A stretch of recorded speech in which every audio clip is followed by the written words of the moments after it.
Olá, minha gente, tudo bem com vocês? Espero que estejam muito bem e prontos para mais uma leitura da Palavra do Senhor, hoje no capítulo 15 do livro de Êxodo. Isso aí.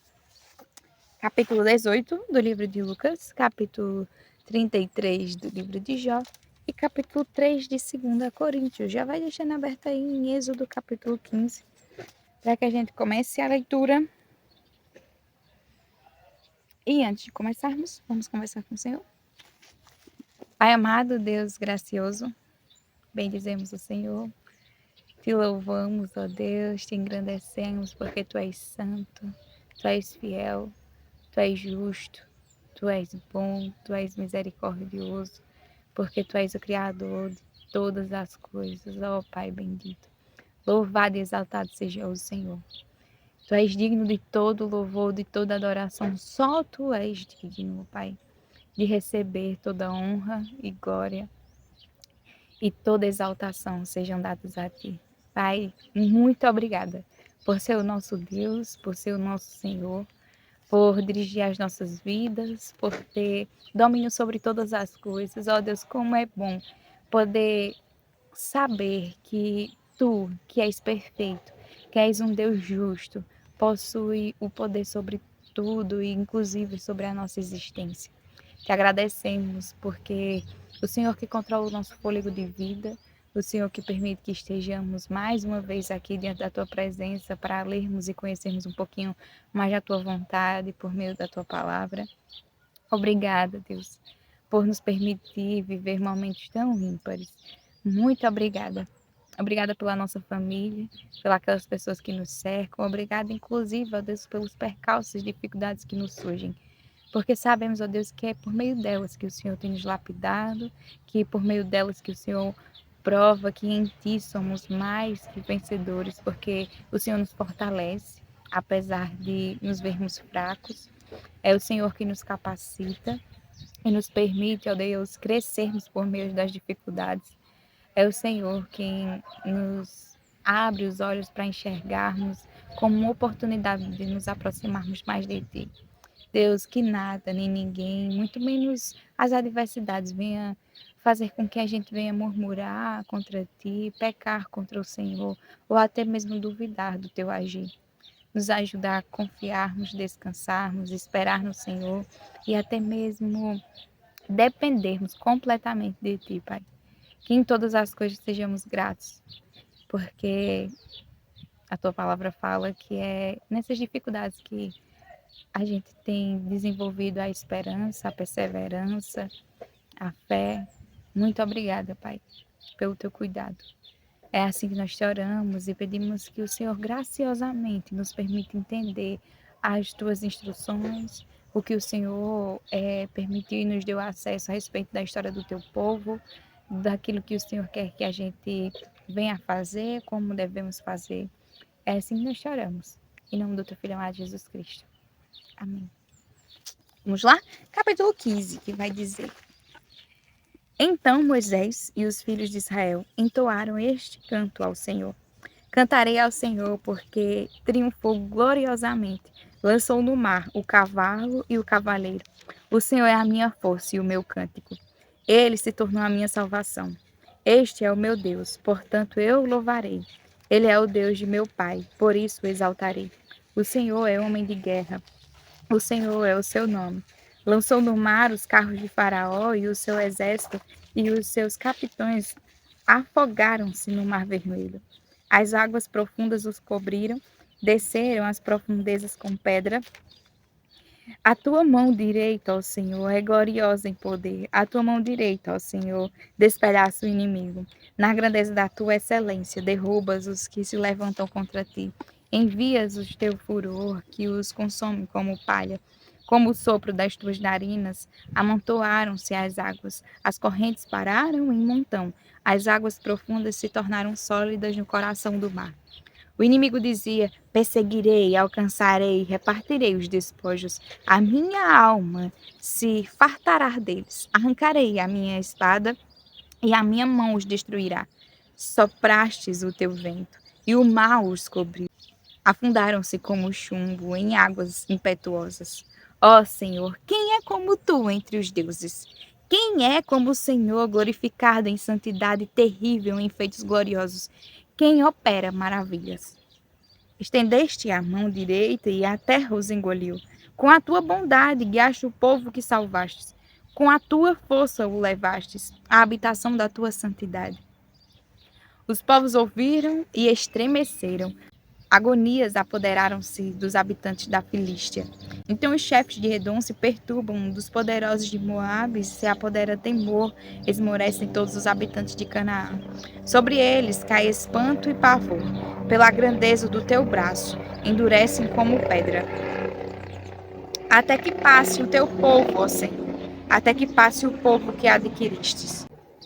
Tu o introduzirás e o plantarás no monte da tua herança, no lugar que preparastes, ó Senhor, para a tua habitação, no santuário, ó Senhor, que as tuas mãos estabeleceram. O Senhor reinará por todo o sempre. Porque os cavalos de Faraó, com os seus carros de guerra e com os seus cavaleiros, entraram no mar, e o Senhor fez com que as águas do mar voltassem e os cobrissem. Mas os filhos de Israel passaram a pé enxuto pelo meio do mar. A profetisa Miriam, irmã de Arão, pegou um tamborim e todas as mulheres saíram atrás dela com tamborins e com dança. E Miriam lhes respondia: Cantem ao Senhor, porque triunfou gloriosamente e lançou do mar o cavalo e o seu cavaleiro. Moisés fez o povo de Israel partir do Mar Vermelho e eles foram para o deserto de Sur. Caminharam 3 dias no deserto e não acharam água. Por fim chegaram a Mara. No entanto, não puderam beber a água de Mara porque era amarga. Por isso aquele lugar foi chamado de Mara. E o povo murmurou contra Moisés, dizendo: O que havemos de beber? Então Moisés clamou ao Senhor e o Senhor lhe mostrou um pedaço de madeira. Moisés jogou a madeira nas águas e as águas se tornaram doces. Ali o Senhor lhes deu estatutos e uma ordenança, e ali os provou e disse: Se vocês ouvirem com atenção a voz do Senhor, seu Deus, fizerem o que é reto diante dos seus olhos, derem ouvidos aos seus mandamentos e guardarem todos os seus estatutos, nenhuma enfermidade virá sobre vocês, das que enviei sobre os egípcios, pois eu sou o Senhor, aquele que cura vocês. Então chegaram a Elim, onde havia 12 fontes de água e 70 palmeiras, e acamparam junto das águas. Capítulo 18 do livro de Lucas. Jesus lhe contou uma parábola para mostrar que deviam orar sempre e nunca desanimar. Em certa cidade havia um juiz que não temia a Deus, nem respeitava ninguém. Havia também naquela mesma cidade uma viúva que sempre o procurava dizendo: Julgue a minha causa contra o meu adversário. Por algum tempo ele não a quis atender, mas depois pensou assim: É bem verdade que eu não temo a Deus, nem respeito ninguém. Porém, como esta viúva fica me incomodando, vou julgar a sua causa, para não acontecer que por fim venha a molestar-me. Então o Senhor disse: Ouçam bem o que diz este juiz iníquo. Será que Deus não fará justiça aos seus escolhidos, que a ele clamam dia e noite, embora pareça demorado em defendê-los? Digo a vocês que depressa lhes fará justiça. Contudo, quando o Filho do Homem vier, será que ainda encontrará fé sobre a terra? Jesus também contou esta parábola para alguns que confiavam em si mesmos, por se considerarem justos e desprezavam os outros. 2 homens foram ao templo para orar. Um era fariseu e o outro era publicano.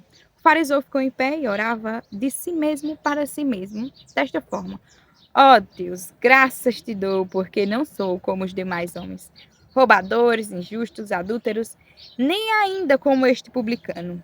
Jejum 2 vezes por semana e dou o dízimo de tudo o que ganho. O publicano, estando em pé, longe, nem mesmo ousava levantar os olhos para o céu, mas batia no peito, dizendo: Ó Deus, tem pena de mim, porque sou pecador. Digo a vocês que este desceu justificado para a sua casa, e aquele não. Porque todo o que se exalta será humilhado, mas o que se humilha será exaltado. Traziam também as crianças a Jesus para que ele as abençoasse. Mas os discípulos, ao verem isso, os repreendiam. Jesus, porém, chamando as crianças para junto de si, disse: Deixem que os pequeninos venham a mim e não os impeçam, porque dos tais é o reino de Deus.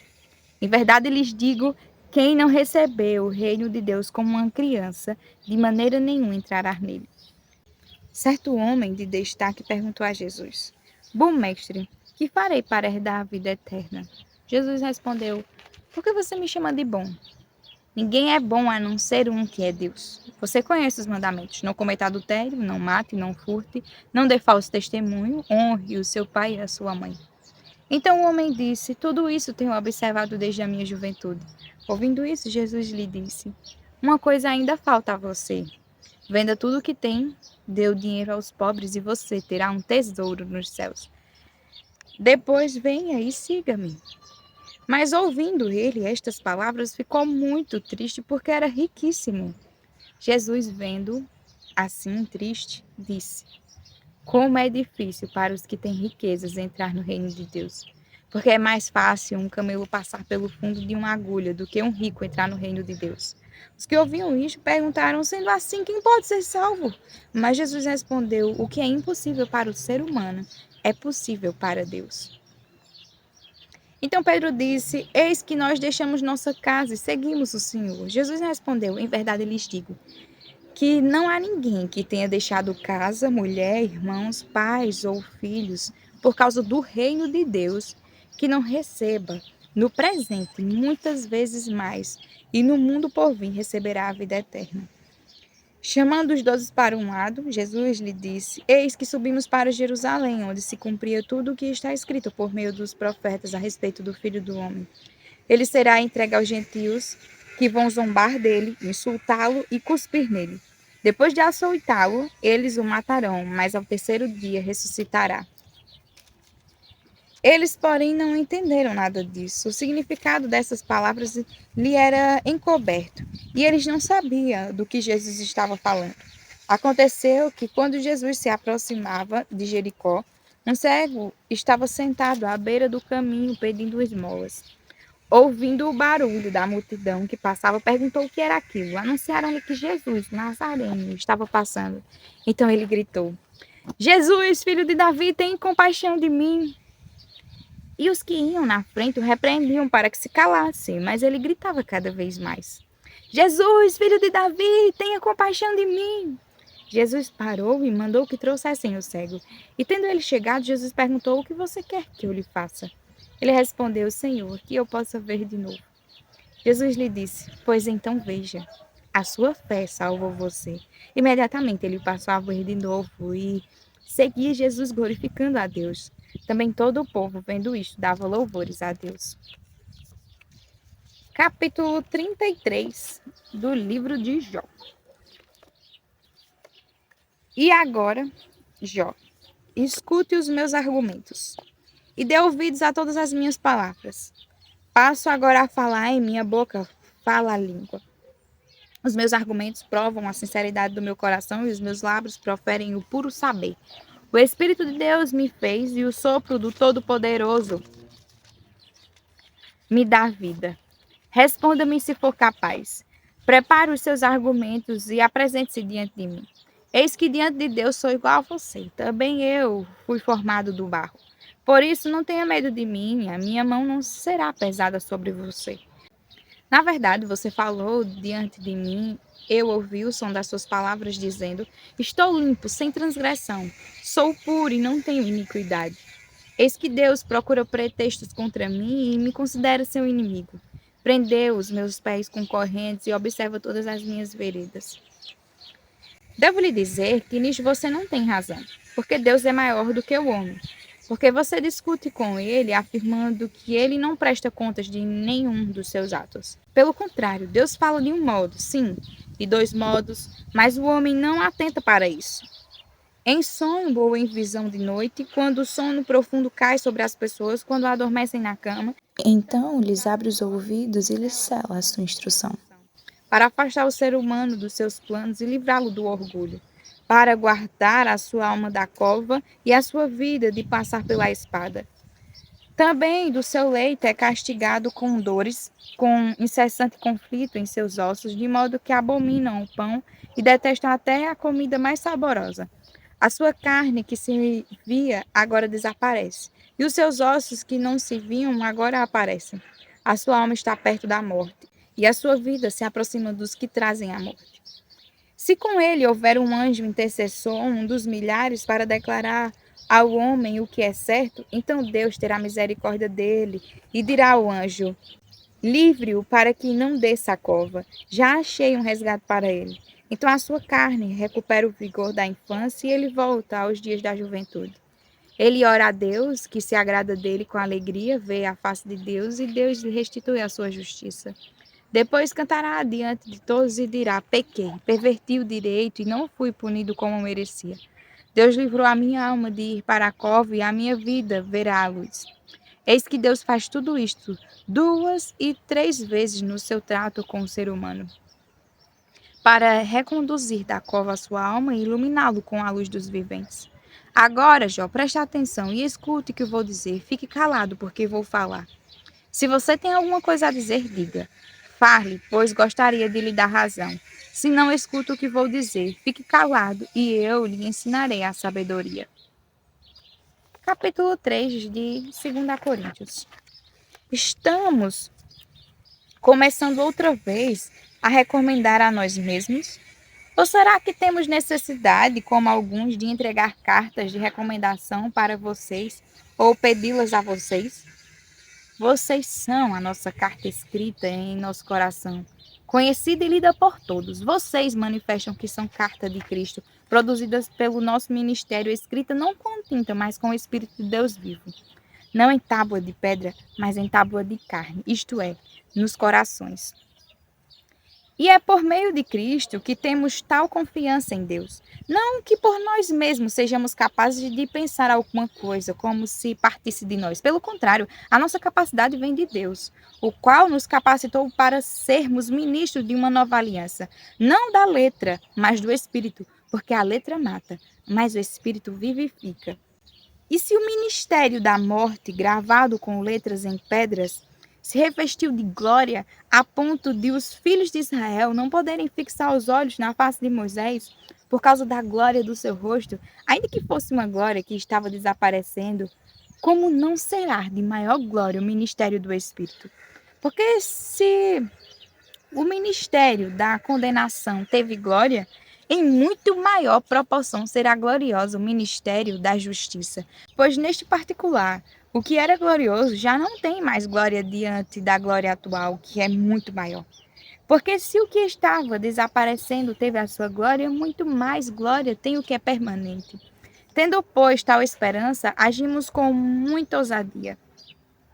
E não somos como Moisés, que punha um véu sobre o rosto para que os filhos de Israel não pudessem fixar os olhos no fim daquilo que estava desaparecendo.